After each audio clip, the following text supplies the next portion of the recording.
বাংলাদেশ ব্যাংকের সাবেক deputy governor Sitanshu Kumar সুর চৌধুরী, যিনি এস.কে সুর চৌধুরী নামেই বেশি পরিচিত। সম্প্রতি তার বিরুদ্ধে মামলা করেছে দুর্নীতি দমন কমিশন। দুদকের অভিযোগ, নির্ধারিত সময়ের মধ্যে তিনি তার সম্পদের হিসাব জমা দেননি। ফলে 2004 সালের দুদক আইনের 26 ধারায় অভিযোগ আনা হয়েছে তার বিরুদ্ধে। একই অভিযোগে তার স্ত্রী সুপর্ণা সুর চৌধুরী ও মেয়ে নন্দিতা সুর চৌধুরীর বিরুদ্ধেও মামলা করেছে দুদক। কে এই এস.কে সুর, যার বিরুদ্ধে অভিযোগ গঠন করে রীতিমতো মামলা ঠুকে দিয়েছে দুদক? এস.কে সুর চৌধুরী পেশাগত জীবনে বাংলাদেশ ব্যাংকের ডেপুটি গভর্নর ছিলেন। 2018 সালের জানুয়ারিতে তিনি এই পদ থেকে অবসরে যান।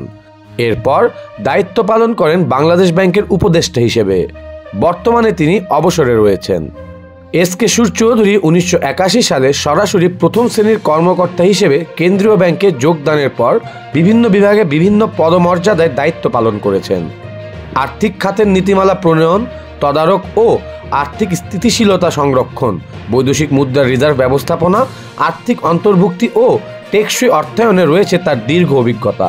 তিনি রাজশাহী বিশ্ববিদ্যালয় থেকে ইংরেজিতে স্নাতকোত্তর ডিগ্রি নেয়ার পর ফাইন্যান্স ও অ্যাকাউন্টিংয়ে MBA করেন।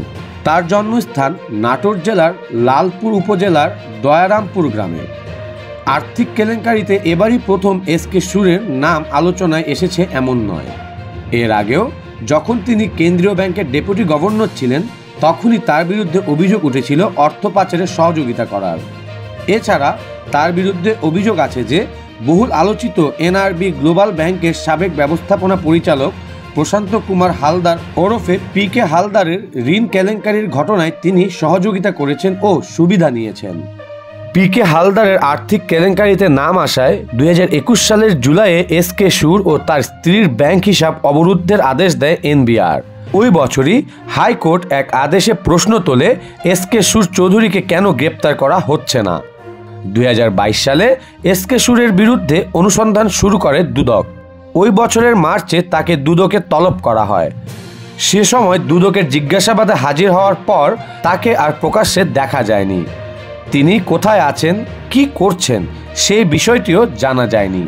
জানা যায় ওই সময়ে international leasing and financial services limited ILFSL থেকে 2,500 কোটি টাকার বেশি অর্থ লুটপাটের ঘটনায় তাকে জিজ্ঞাসাবাদ করা হয়েছিল।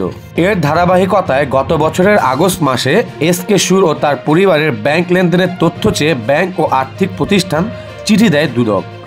অনিয়ম ও দুর্নীতির মাধ্যমে সরকারের রাজস্ব ফাঁকি দেওয়ার অভিযোগে এ পদক্ষেপ নেওয়া হয়েছিল।